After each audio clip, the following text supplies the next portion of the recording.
Salut à tous et bienvenue dans un nouvel épisode du Front Office. On attaque la semaine 4 et comme toujours, je suis avec Alex. Salut Alex. Salut Jérôme, salut à tous, j'espère que vous allez bien. Ouais, en tout cas, moi ça va, puisqu'on a eu un bon match la nuit dernière. Franchement, d'habitude les affiches un peu Thursday Night Football, Monday Night et tout, pas toujours gâtées, mais là on a eu un match avec des points, on a eu des enseignements. Moi j'aime bien les matchs comme ça. Ouais, une belle victoire des Lions, 34-20, 38-20, j'ai un doute là sur le score. Purée, C'est 34-20. 34-20, bah j'étais bon alors, ok. Ouais. 34-20, mais une rouste Ouais. dans la première mi-temps, où vraiment il n'y a pas eu de match, et après ça a été une espèce de course où les Packers ont essayé de revenir. Ça aurait pu être un peu plus tendu si les Packers à un moment ils tentent une deuxième conversion à 2 points. S'ils la passent, je pense que celle-là ça relance un peu le match parce que ça met le match à 8 points. Mais sans ça tu restes à 10 et les Lions ont très très bien géré, notamment avec un David Montgomery qui a fait un nombre de portées absolument folle et qui a très bien fonctionné quoi. Donc Je crois que les chiffres c'est 32 portées. ouais, je crois 32 portées. Enfin, 100, c'est 100, après il y en a 141 yards, je crois aussi. Il y a énormément, je crois il y a genre 14 portées dans le dernier quart, quand il y a Ouais. juste à courir autant qu'il faut. Donc 32 portées, 121 yards, 3 touchdowns et 2 réceptions pour 20 yards pour Montgomery qui a fait un match volume, voilà, il a eu 32 portées, 3,8 yards par moyenne par portée. Pas énorme, mais ça Pas fait le si taf, mal. surtout quand tu veux avancer bien comme il faut, ça a fait le taf. Ouais, surtout comme tu dis, quand le but c'est d'écouler le chrono en fin de match, l'équipe d'en face sait que tu vas courir, donc ils t'attendent un peu mieux. Et ouais, 3,8 par portée, tu fais 3 portées, t'as ta première tentative. Moi ça me va. C'est ça.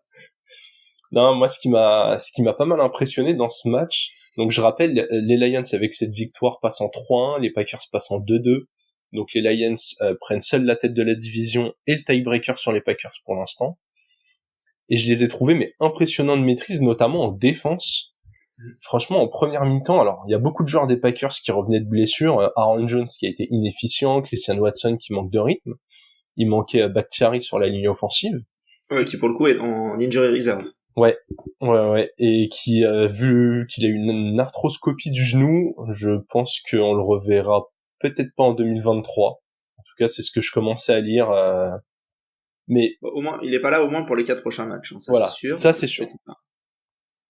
Mais ouais, la défense des Lions, ils ont vraiment posé des problèmes à l'attaque des Packers, et je les sentais sans réponse.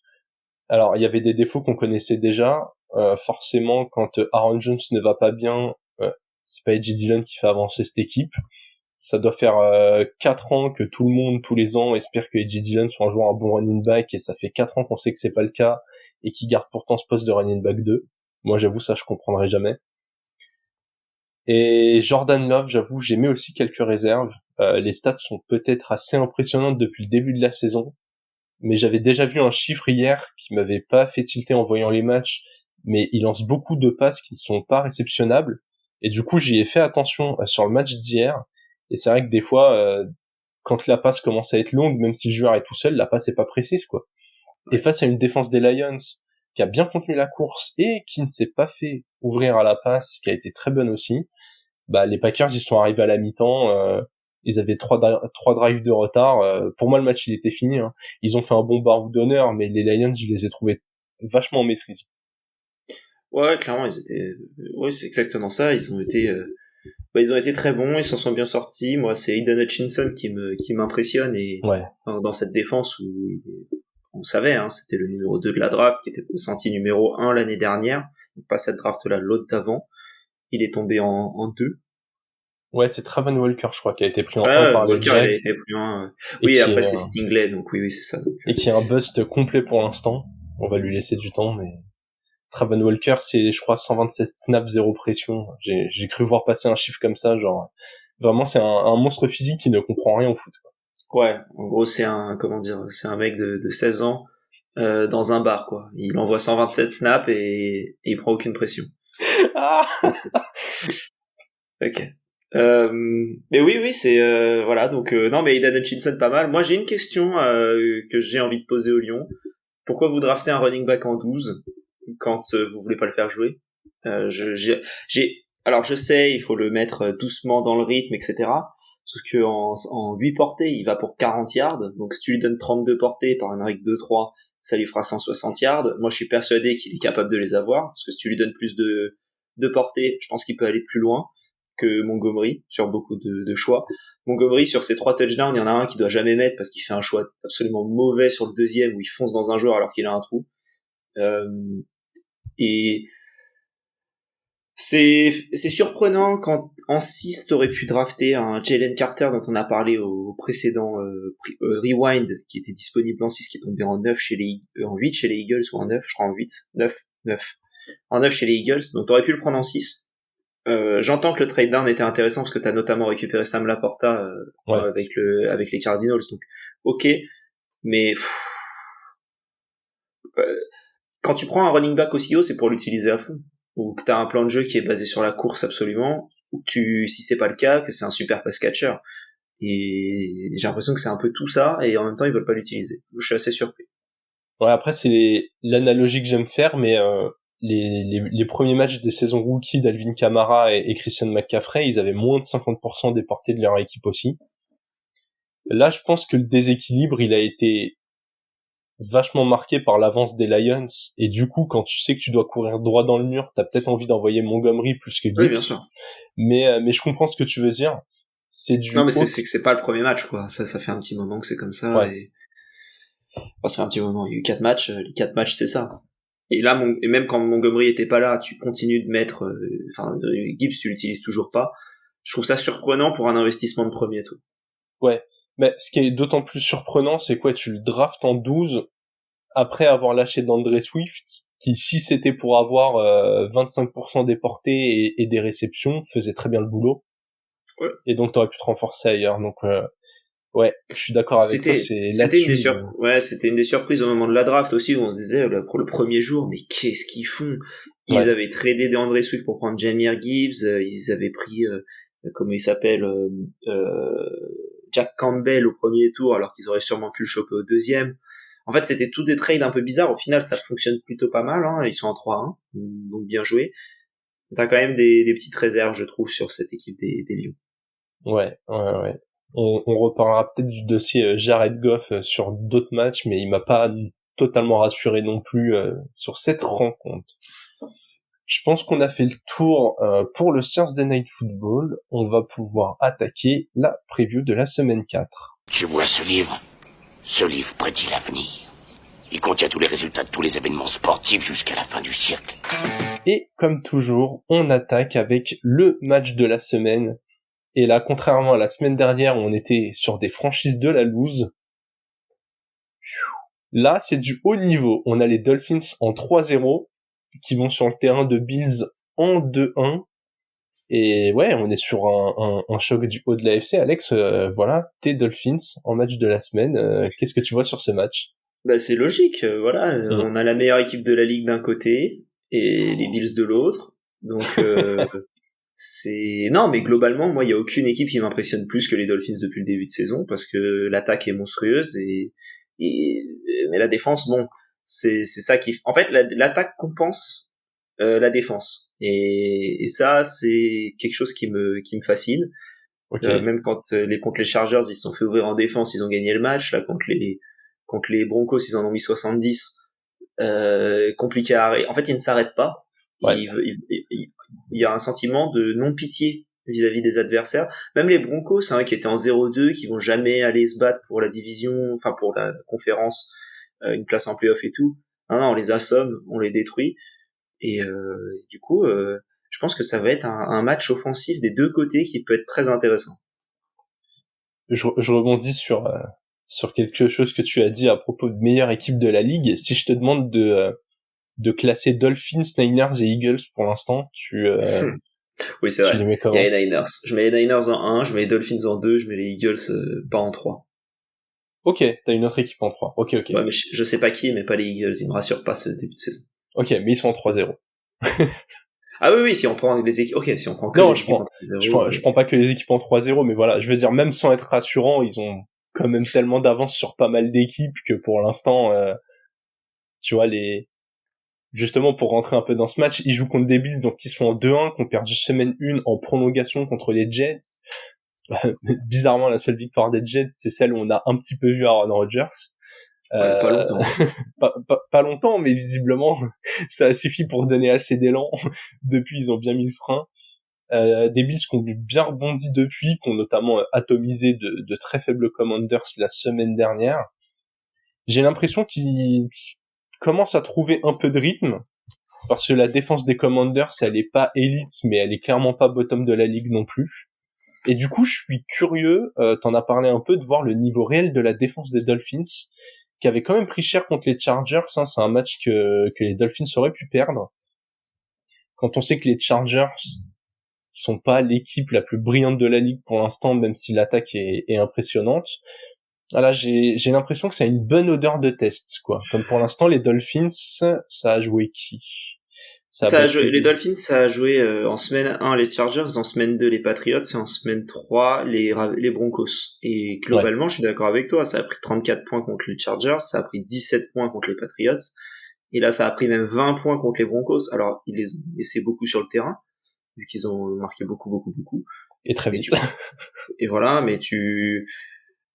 voilà, encore une fois, le but là, c'est de mettre plus de points que l'adversaire, et avec une attaque comme ils en ont mis 70 sans Jalen Waddle. Ça, c'est ça quand même qui peut être assez impressionnant. Que moi, je me fais pas trop de soucis pour ces Dolphins qui, je crois, ne sont même pas favoris du match. Je crois que les bookmakers américains voient les Bills. D'abord, je vais aller vérifier, mais je suis quasiment sûr. Peut-être parce que c'est à Buffalo et que ces dernières années, je crois que les Bills réussissent plutôt bien contre vous. 2 points et demi. Ils sont à favoris de 2 points et demi, les Bills. Oui, okay. Certes. Oui. Et voilà. Donc là, on a un Tua en pleine forme, donc. Écoute, on se garde le pronostic pour le 2-minute warning. J'ai bien envie d'avoir ça à la fin. Ok. Et on va en profiter d'avoir parlé des Dolphins en 3-0, question sur les équipes qui dominent. La question de la semaine, donc que vous pouvez retrouver, Alex, sur Spotify notamment, et sur Spotify, YouTube. Spotify aussi. Et YouTube.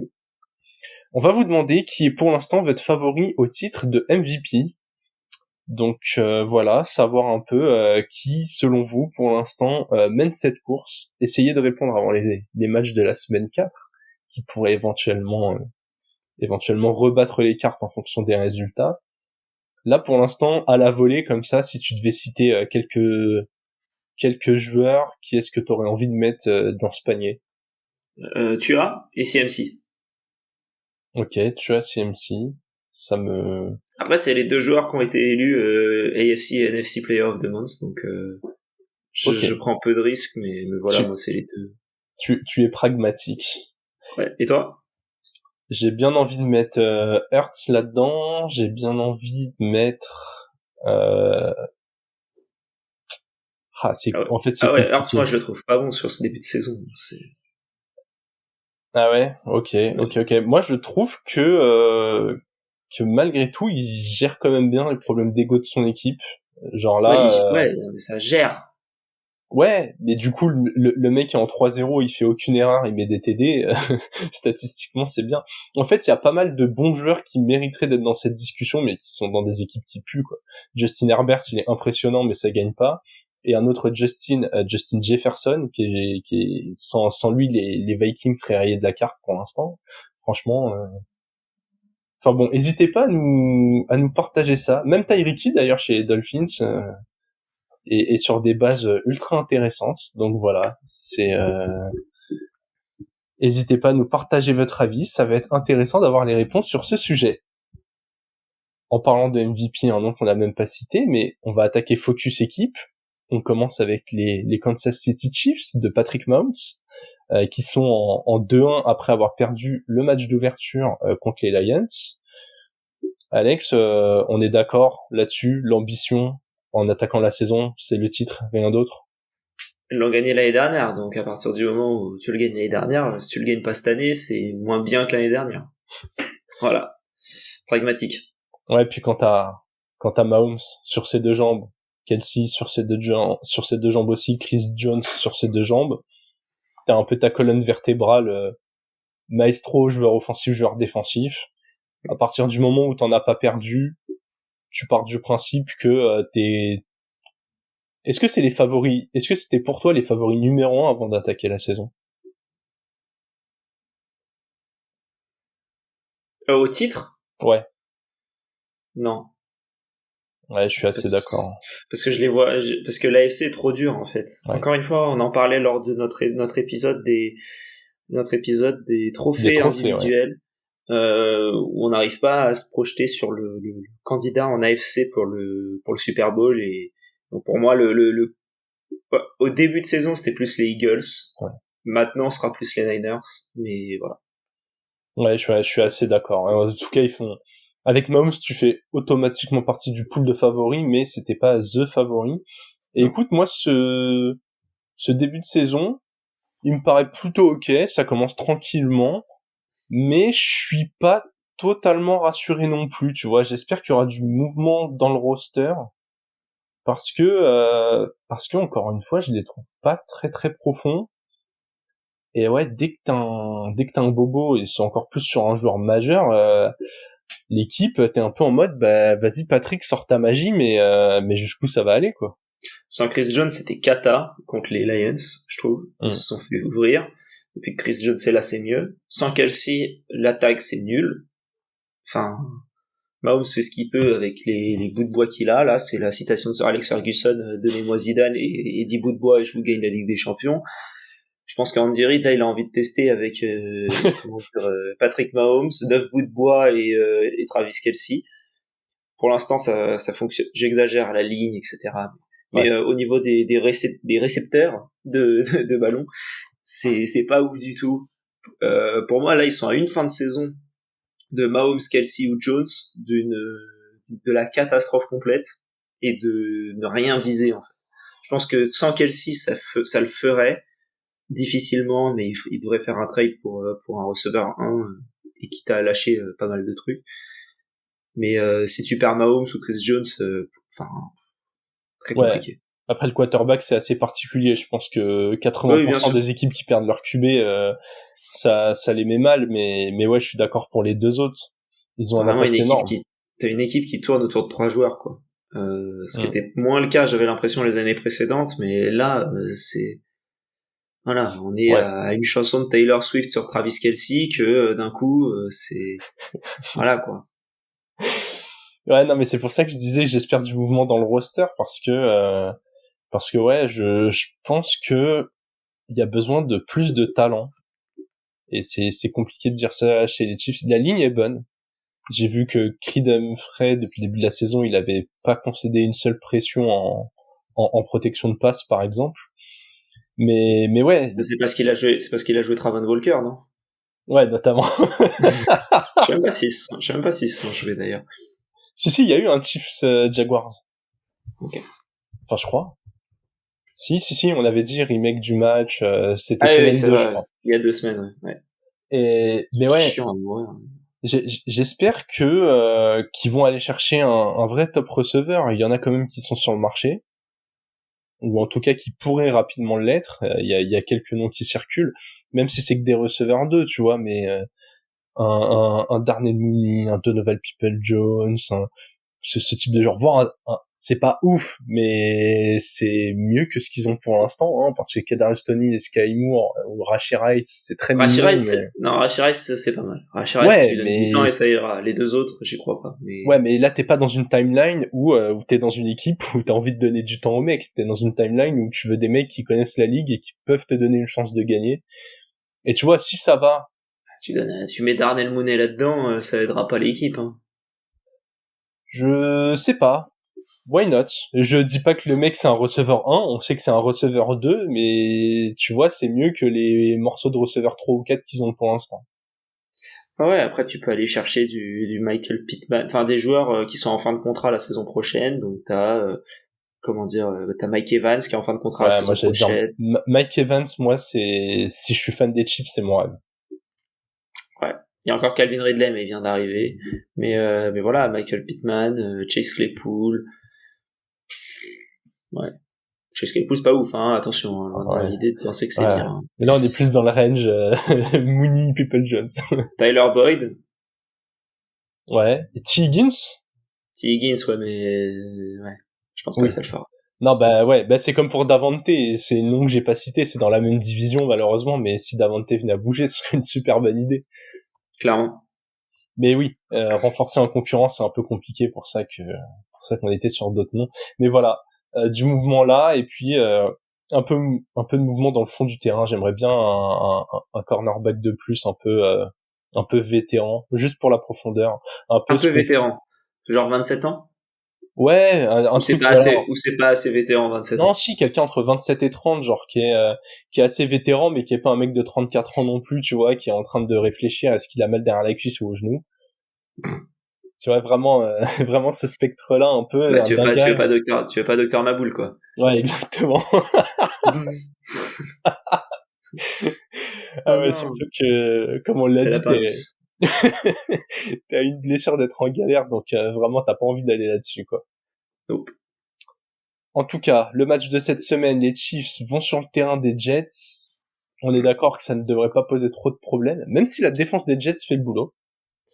Ouais, la défense des Jets a fait le boulot, mais elle est trop sur le terrain. Donc à partir de là, c'est un petit peu trop compliqué, je trouve. Donc moi, je n'ai aucune confiance. C'est un peu le même principe que je dis avec les Dolphins. Ils ont l'attaque qui est tellement supérieure que même s'ils perdent un peu, ils seront toujours sur le terrain et ils auront quoi? Ils auront des occasions. Je les vois pas perdre de toute manière, mais je pense que ça va faire mal ce match-là. Ok, ouais, je suis assez d'accord. Les Chiefs, vraiment pour moi, ils doivent appuyer là où ça fait mal. C'est malheureux de dire ça pour un mec parce que je souhaite du mal à personne, mais tu dois briser la petit reste d'étincelle qui resterait en Zach Wilson.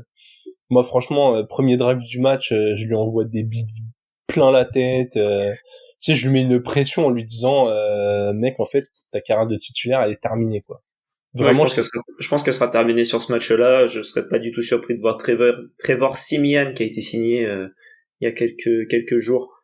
Je pense qu'il va voir du temps de jeu contre les Chiefs. Ah là là, vraiment faire venir Aaron Rodgers et on se retrouve semaine 4 à discuter est-ce que ça va être Zach Wilson ou Trevor Siemian. Franchement, l'année dernière ils étaient mieux, hein. Entre Mike White, Joe Flacco et Zach Wilson, je trouve que t'avais un meilleur trio de kata que le duo kata là que tu peux avoir. Ah mais vraiment genre Mike White là, t'es fan des Jets il te manque, hein. Mais oui, c'est ce que j'allais dire, j'espère que t'as pas un poster de lui quelque part, sinon tu le regardes avec la petite larme à l'œil, hein. Michel Blanc. Ouais. Exactement. Donc voilà, bon, on fait pas un pronostic explicite, mais vous avez compris dans la direction vers laquelle on va aller. Bah pour moi, pour les Jets, là. Pour moi, vraiment, la seule chance des Jets pour gagner, c'est que les linebackers, ils sont en mission, genre full Travis Kelce, que qu'ils arrivent à le suivre un petit peu, et que le fond de terrain, qui est vraiment pas dégueulasse entre Sauce Gardner, Whitehead et l'autre, c'est Carter aussi, l'autre cornerback, et que eux, voilà, ils arrivent à faire à peu près le taf sur les passes de Mahomes, et que de l'autre côté, ça fasse que courir. Mais bon, même comme ça, ça paraît compliqué. Ouais. Surtout quand on voit le niveau de Dalvin Cook, notamment. Oui, un peu compliqué. Ouais, et bien en parlant de choses compliquées, Alex, on va passer sur la deuxième équipe qui a le droit à focus aujourd'hui.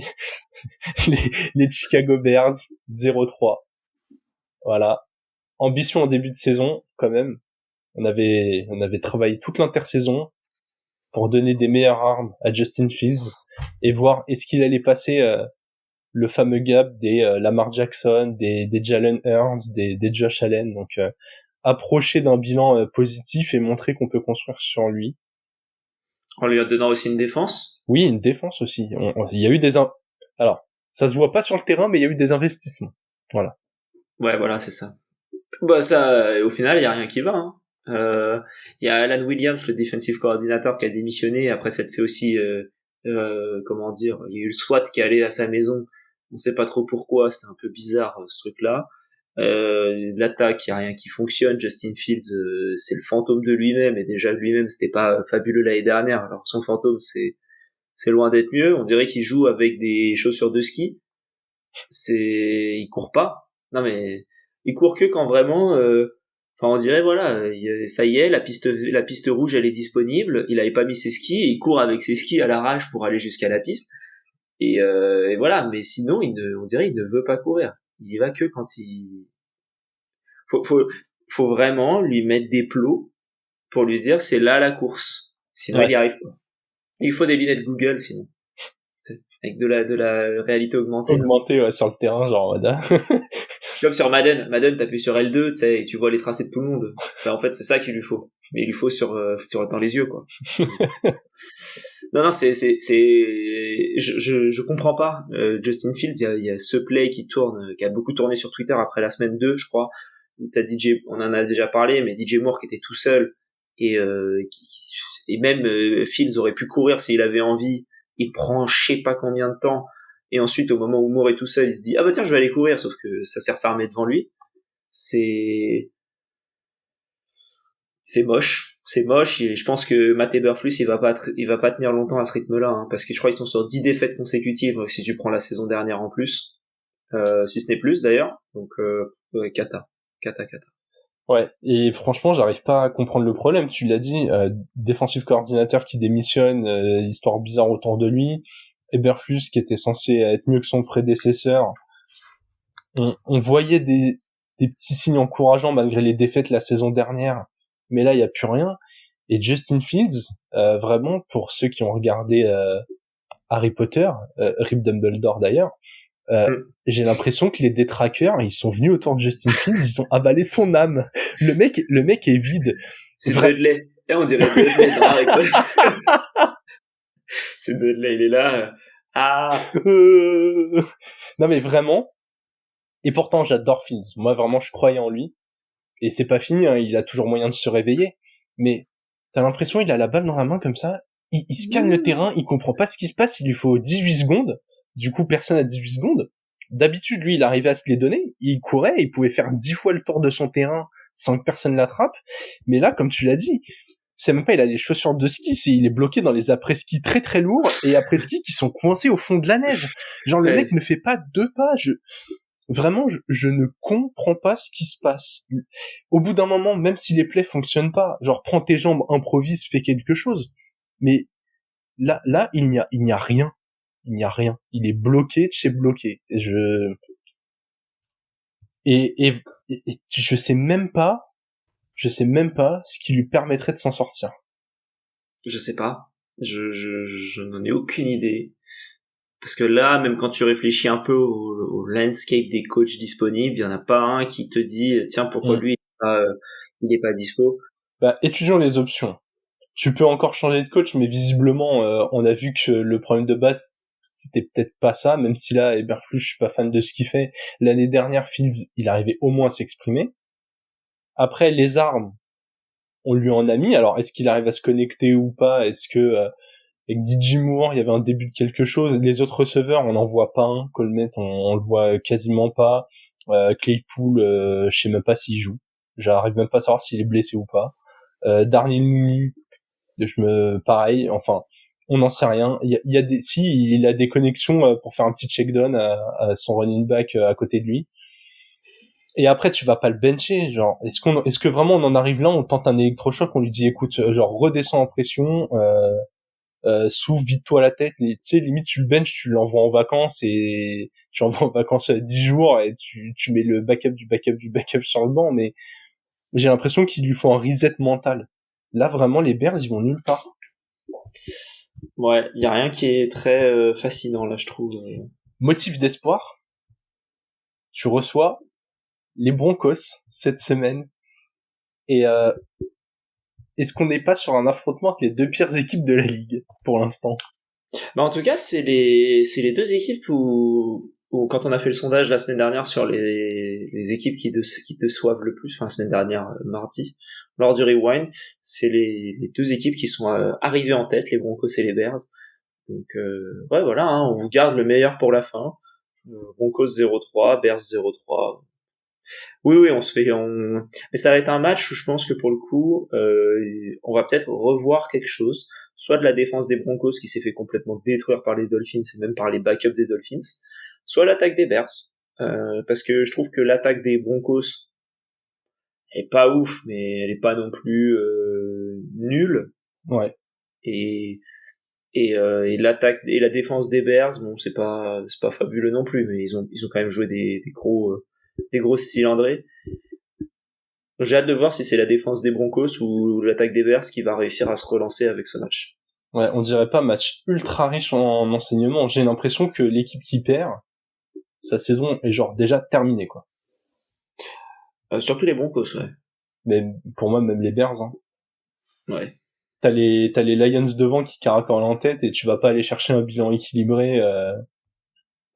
Si tu perds, tu rattraperas jamais les Lions dans ta div. Et franchement, poste de wildcard, après un début en 0-4, j'y C'est crois rare. pas trop. Bah, Ouais. j'ai Oui, cru voir ouais. passer un chiffre, n'hésitez pas à me corriger si je me trompe. Depuis 1990, je crois il y a que genre 4 équipes sur 173 ou un truc comme ça, un chiffre assez énorme, où 4% des équipes qui étaient en 0-3 qui ont réussi à se qualifier en play-off. Alors c'était saison à 17 semaines et pas 18. Mais du coup, je pense que là, s'ils sont en 0-4, les probas seront à peu près aussi faibles. Vraiment en 0-4, c'est rendez-vous l'année prochaine, quoi. Ouais. Eh bien, encore une fois, on se garde le pronostic de ce match assez minable pour la section qui arrive. C'est l'heure du 2-minute warning.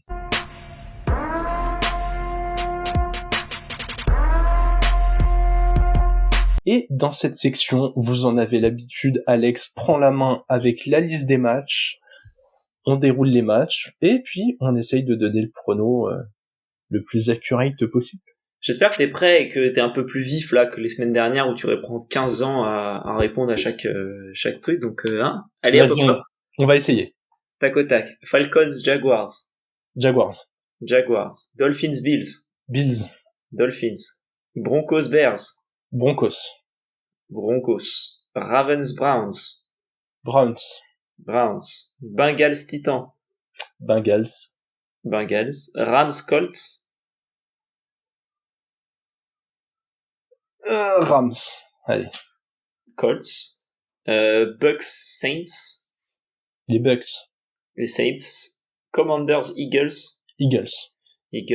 Vikings, Panthers. Vikings. Steelers, Texans. Riders, Chargers. Patriots, Cowboys. Je vais changer mon Survivor du coup. Cardinals, Niners. Chiefs, Jets. Les Chiefs. Et le Monday Night Football, les Seahawks contre les Giants. Seahawks. J'ai essayé de faire plus vite, mais je dois t'avouer que mon cerveau, je sais pas s'il était d'accord avec ma bouche. Tu te souviens même pas de ce que t'as dit, je suis sûr. À peine. Compliqué, hein. Mais bon, il y a quand même 2 ou 3 chocs entre guillemets, en 0-3, de double 0-3. Il y a, le Vikings Panthers, les deux autres équipes en 0-3 qui s'affrontent aussi. Ouais, c'est ça. Il n'y a pas d'équipe en 0-3 qui affronte autre chose qu'en 0-3. Ouais. C'est comme je l'ai vu sur Twitter et ça m'a bien fait sourire. C'est un peu les demi-finales pour Caleb Williams. Ouais, enfin après t'inquiète pas, je pense qu'il y a des équipes qui vont vite devenir wildcard pour Caleb Williams. Coucou les Jets. Ouais, je suis pas sûr. Moi, je pense que les Jets ça va finir par trader, mais Voilà.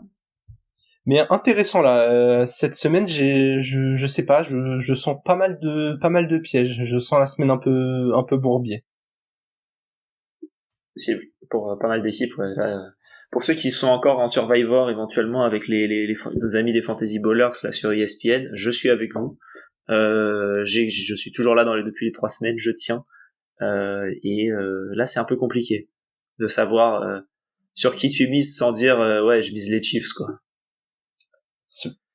Pour moi, genre prendre les Bengals contre les Titans, si tu les as pas pris, c'est quand même fiable. Parce que notre défense à la passe, elle est genre complètement pourrie. Ouais. Non, je pense que les Chargers contre les Riders, c'est assez fiable aussi. Les duels de division, je n'aime pas ça, quoi. Ouais. On verra. Je sais pas trop encore ce que je fais là, je galère, c'est très compliqué. Je ne sais même plus ce que j'ai mis dans notre Survivor maison. Pour l'instant, je suis toujours là. Je sais pas pourquoi je me suis pas écouté sur ESPN, mais compliqué, hein. Compliqué. Ouais. Mon cerveau n'est pas toujours d'accord avec moi. On va terminer cet épisode avec l'instant promo qu'on n'a pas fait. On était tellement à fond dans les matchs. Vous pouvez nous suivre du coup sur Twitter, Instagram, YouTube et Twitch @lefrontoffice partout. Voilà, vous pouvez pas vous tromper. C'est écrit pareil vraiment sur toutes les plateformes. On pouvait pas faire mieux. Hein. On a appelé ça Front Office pour être sûr que vous puissiez nous trouver partout parce qu'il y avait rien qui était pris. Donc Et quand même, je tiens à souligner ta superbe organisation, puisque tu avais créé tous les comptes avant même qu'on lance le podcast, pour être sûr que ce soit tout bien verrouillé. Ah oui, évidemment. Au cas où, voilà, bref. Si vous voulez soutenir le développement, on a une cagnotte sur Tipeee. Donc voilà, augmenter le salary cap de la franchise. N'hésitez pas. Et puis je crois qu'on a fait le tour. Hein. Partagez l'épisode si vous avez des gens qui vous voulez partager, qui sont fans de foot américain et que vous pensez que ça peut intéresser. Et donc n'hésitez pas. Même s'ils sont juste fans de sport. Hein. On essaye de faire en sorte que ce soit compréhensible. Ouais, on n'a pas fait d'analogie avec le soccer ou le tennis aujourd'hui. On a plutôt parlé. Non, on a parlé Harry Potter, on a parlé ski. Ah si, on a parlé un peu de ski. On a fait d'autres sports. Ouais. Je crois qu'on a parlé d'autres trucs au début, mais j'ai oublié déjà. Donc, on a parlé piste rouge. Non, ouais, on a parlé ça. Non, on va aller regarder ce qu'on a dit et on va le mettre en ligne quand même. Voilà, et quand même, petite nouveauté, on a maintenant le lundi un petit récap des matchs du dimanche avec des mèmes. Donc voilà, on trouvait ça assez sympa à faire. Et puis comme ça, même si vous n'êtes pas d'énormes spécialistes de toute la NFL, vous connaissez, c'est même les plus célèbres revisités à notre sauce. Donc n'hésitez pas même à déjà à repartager et puis à nous partager, à nous donner vous ce que vous préférez. Voilà. Clairement. On est toujours à l'affût de bonnes inspirations. Donc si vous arrivez à capter une bonne image d'une tête d'un coach pendant un match qui ferait un bon mème, n'hésitez pas à nous l'envoyer. Allez, on a fait le tour pour cette week 4. On vous souhaite une bonne fin de semaine et vive le football.